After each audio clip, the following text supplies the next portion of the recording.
What's going on, everybody? Welcome back to Fourth and Wrong. It is Sunday reaction pod for week 4.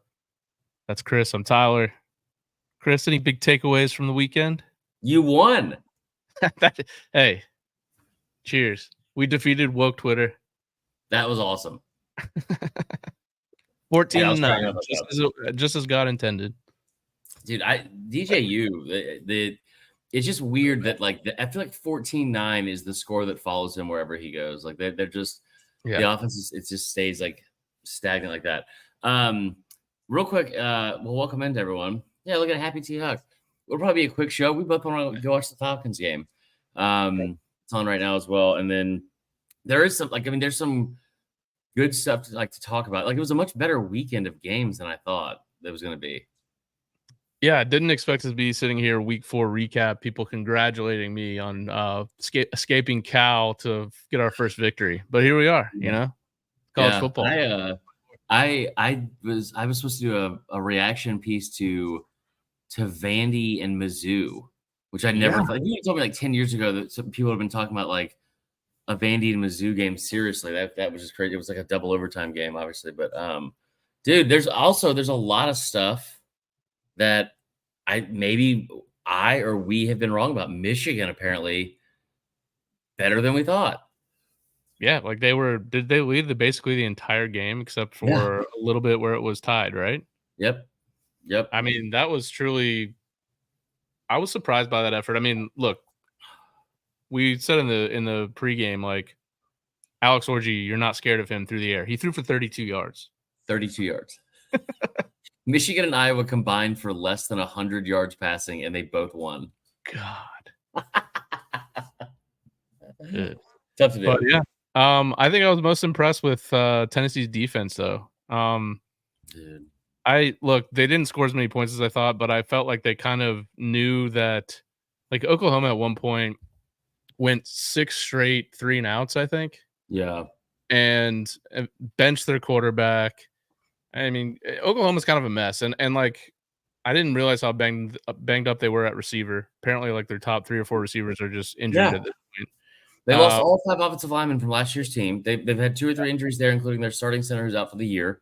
Like he's like I think I put it in one article last week. It was like Jackson Arnold has less help around him than that mom from Charlie and the Chocolate Factory, but he's still been bad. Like he's just been nothing he does is like aesthetically pleasing to look at. Yeah, he's like DJU basically. Yeah. They bring in Michael Hawkins, the 4-star true freshman. He gave him a little bit of a spark. Obviously, I think when those types of things happen, obviously Tennessee is not preparing for the 4-star true freshman to come in the game and scramble around. But man, like it felt good for Heupel. The video after the game was pretty cool. That was cool. But man, I thought the story was basically Tennessee knew they could win the game on defense, so they didn't really get that crazy aggressive on offense. They ran the ball like 50 times. They part of me wonders if he was not trying to run it up, because I feel like they could have. Dude, it was 20. It was like 20. What 5-3 for like most of the game. Dude, they scored. They had a safety. They like you saw early on that pass that Nico threw. Not a lot of quarterbacks with that kind of arm strength and that kind of accuracy. Like, and it wasn't like that all game, because like Oklahoma still has dudes. Like they still have good recruits and stuff. Mm-hmm. But it was very clear that they were completely outmanned and outmatched, and like, which says a lot about Tennessee. Yeah. Their fan base, like traveling out to Oklahoma too, was like, you can just tell this is like one of those things where it felt like Georgia kind of had it in 2012, But there's different times when you've been waiting for like this long to be good again. And I brought the 2017 Georgia, because Georgia had that game early in the season against Notre Dame, and then they ended up having this like magical run where they were number one. It was like Kirby Smart's like second year there, and then they get to the national championship game, whatever. But like, you can just tell that Tennessee fans they know it's here and they're fucking ready for it. Like they're ready for everyone else to fucking deal with them. Yeah, I mean, it sounds like there are going to be many teams that are going to have to this year. So, yeah, very impressed with Tennessee. They did lose, I think, both starting tackles, so that could be something to look at going forward. But one question I do have for you specifically, the graphic that you made, Oklahoma just looks like a bar chart. Dude, they have the worst. They have the worst. I have 4 different logos saved for Oklahoma, and I don't ever know which one to use because they all kind of like look like this in the logo. I never noticed that until now. It's all I can see. Let's see what other big games. Let's start with at noon, because I thought this was pretty cool, and we have shit on this man, not me and you, but the national media and the Florida media especially has shit on Billy Napier over and over and over again. It's so bad that him opening up a bottle of water somehow went viral on Twitter. Like that's insane levels of hate.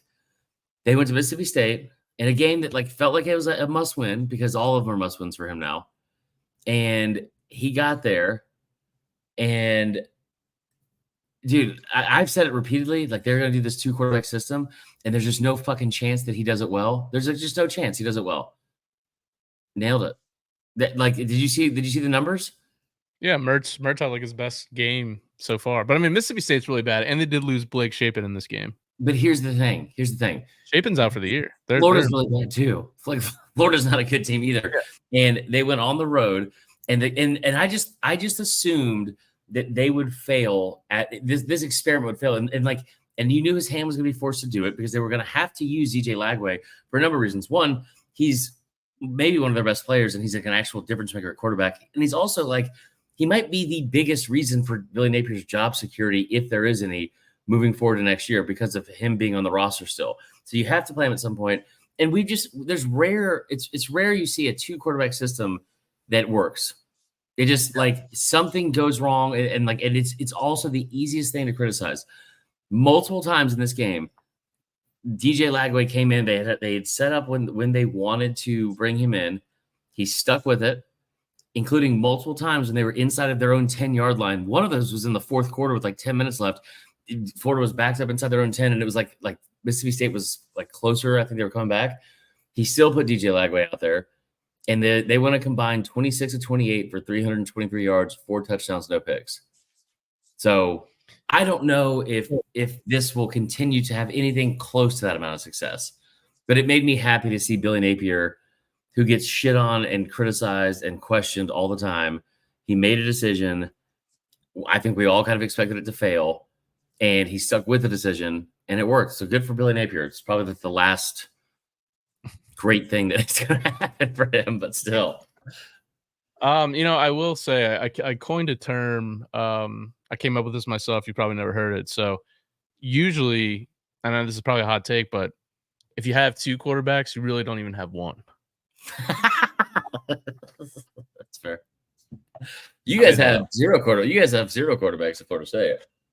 Other noon games, Clemson, like apparently they've got an offense now. Like Klubnik, 59. I mean, NC State's not good. I will say that. Like they've looked bad in all 4 of their games.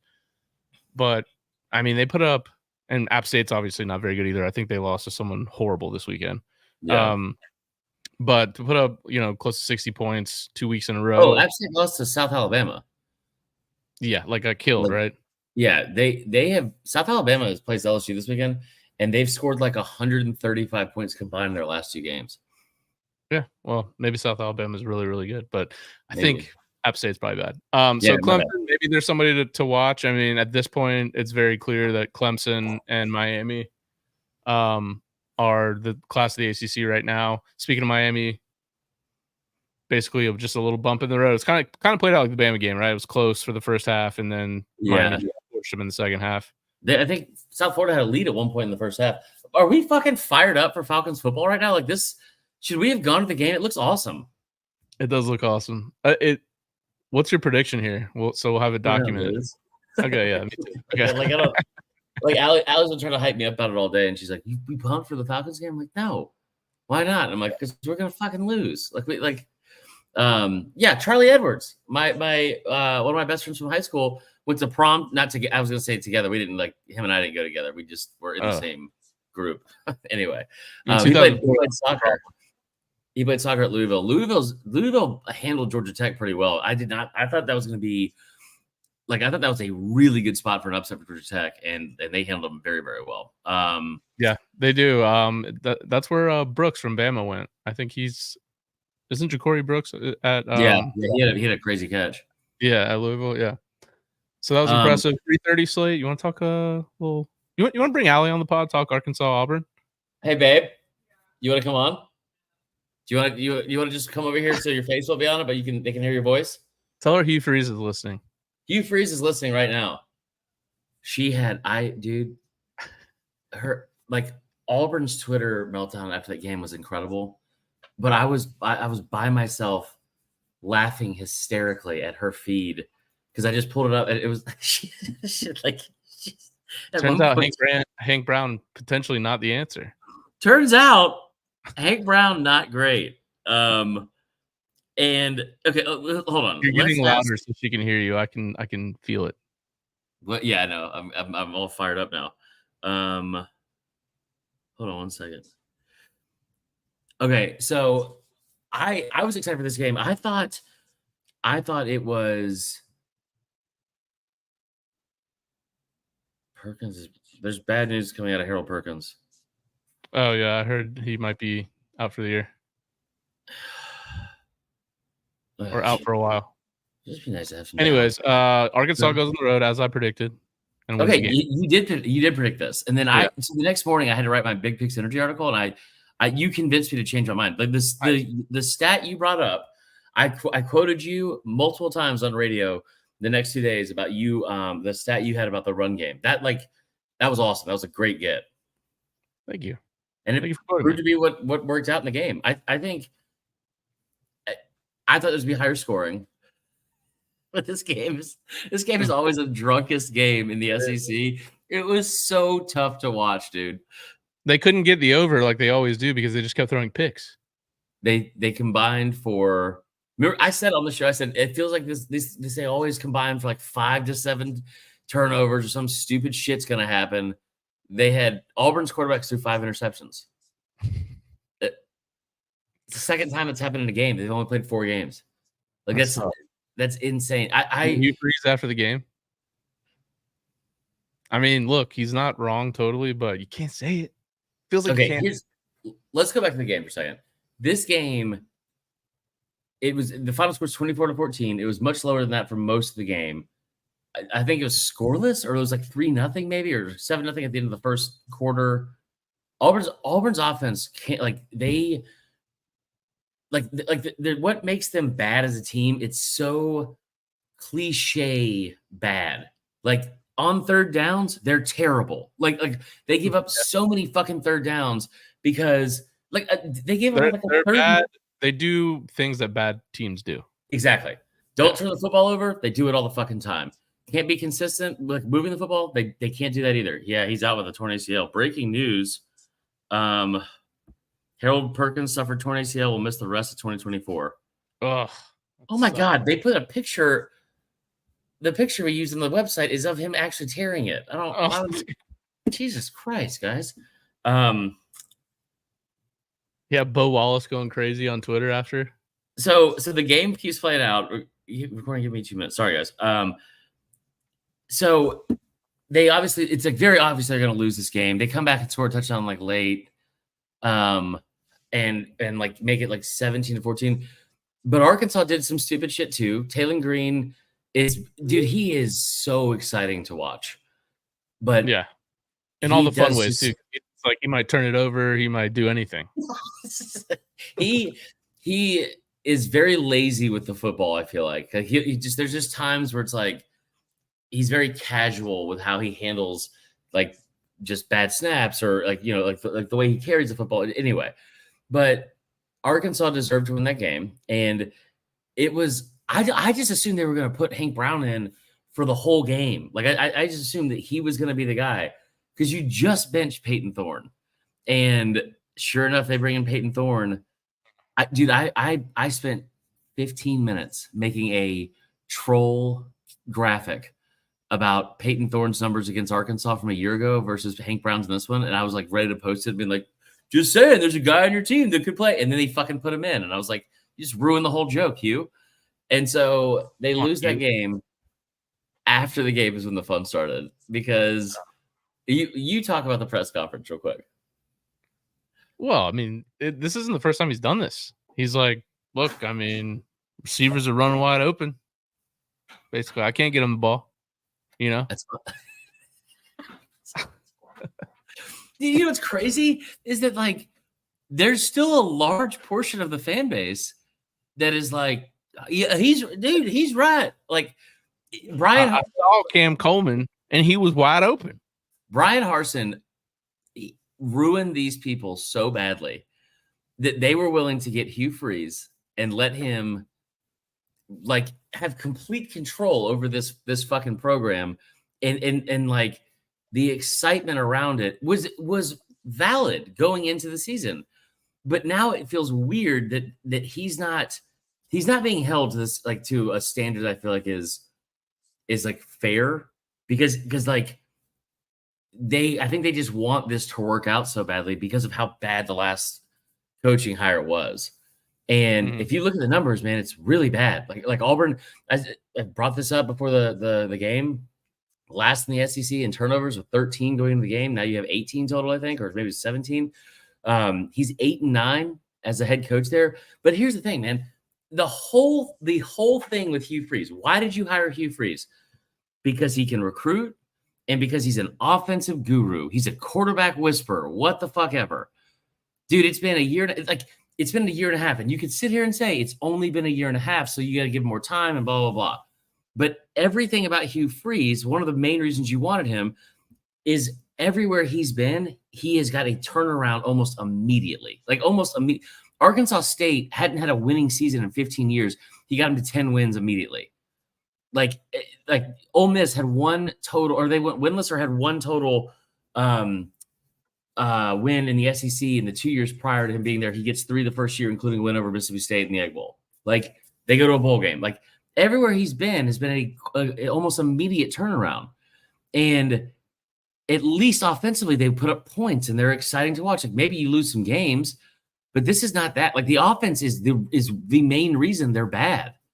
And dude, if you had a defensive coordinator, if Kirby Smart, or that's a bad example, like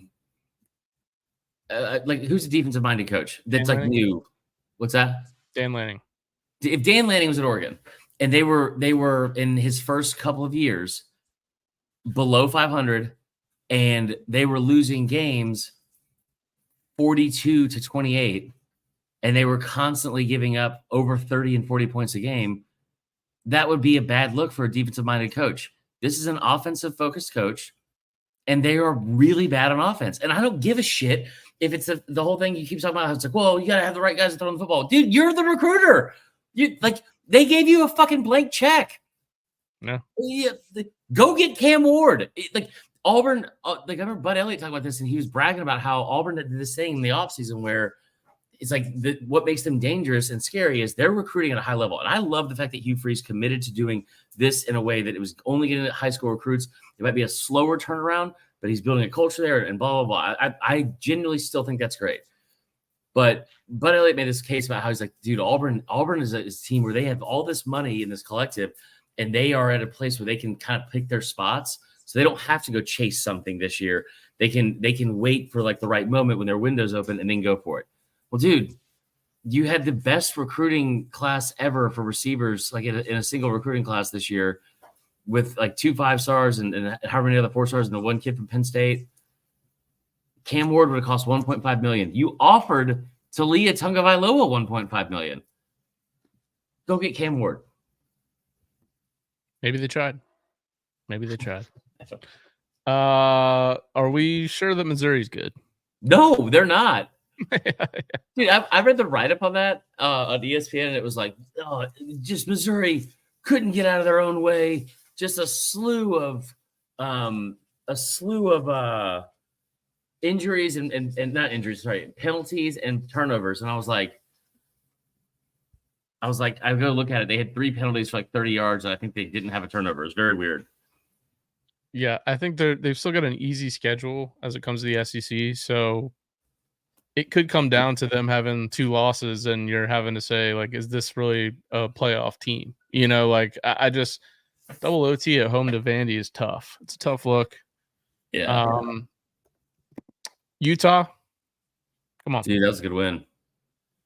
No Cam Rising, they still win the game on the road against Oklahoma State. I think that's maybe their biggest opponent in the Big 12 as far as like trying to win the Big 12. I thought you were kidding about Cam Rising being injured. I honestly thought it was a joke. Oh, yeah. I didn't realize it until like Saturday when everyone kept talking about it. I was telling Allie, I was like, it reminded me of that scene from like Anchorman when he's like, I wrote it down. I thought it was a funny joke. I thought you were kidding. I laughed about it later. It was like you said, yeah, he's out. And I was like, yeah, okay, Tyler, sure. And then of course he is out. Like, how is he? Is he like us? Does he just have like old man? Does he wake up in the morning? He's like just making old man noises and like not moving his ankles when he walks.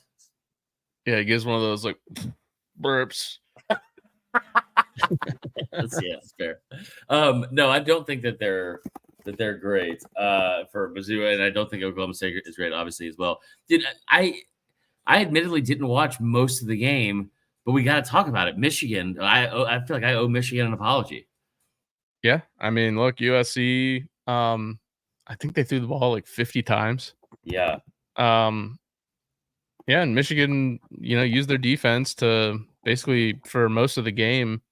USC was pretty inept on offense, and they made enough plays. The Michigan ran it down their throat, which you talk about when you think about USC until this year, you just thought they were weak along the lines. And I think when we watched Texas and Michigan, and then we watched USC and LSU, we're like, okay, well, maybe Michigan's not as good on the line as they were, and maybe USC's better. But it seemed like Michigan did what you would think would happen coming into the season, which is they just dominated on the lines.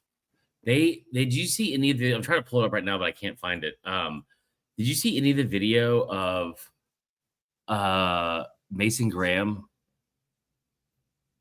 I saw him play in the game. Like, are you just talking about plays from the game?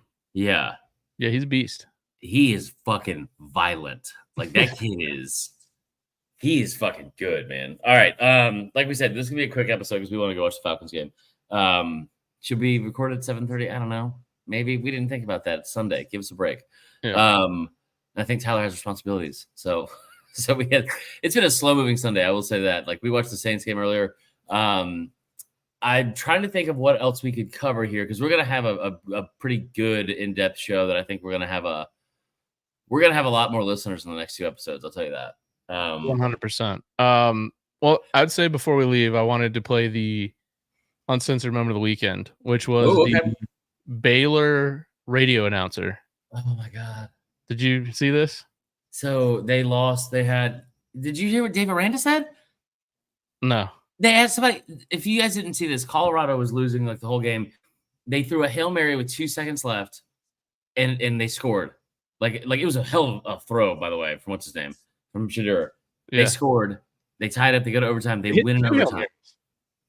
They had 2 Hail Marys? I think that they had like a dropped Hail Mary and then an actual Hail Mary that completed. Oh, I didn't see that. I just said that after the game, they asked Dave Aranda. They said, what was like the play call or something on defense? Like what was the defense you had called for that? And he said, yeah, it's called Victory Cigar. Buddy, you didn't have to say anything. Like you didn't have to say anything, and you said that. Okay, play the uncensored moment of the week though. All right, here. This is the Baylor radio call. I mean, I don't think I've ever heard anything like this. Hillick draws back the pass. He's airing it out. It's going to be long. No! No! Touchdown, Western.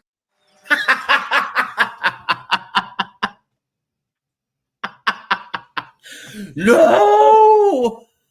He was really upset about that. Everything leading up to it was really bad too. It's going to be a long one. Okay. Let's just get it one more time. Hillick draws back the pass. He's airing it out. It's going to be long. No! No! Touchdown, Western. Hillick draws back the pass. That's tough. Unbelievable. That's All right. really tough. Short All right, episode let's go watch the today, game. but big week this week. Everybody tune in on Wednesday. We'll be going live. You know, Yeah. Strap the fuck in, Georgia fans, because I think Bama's got a chance to win.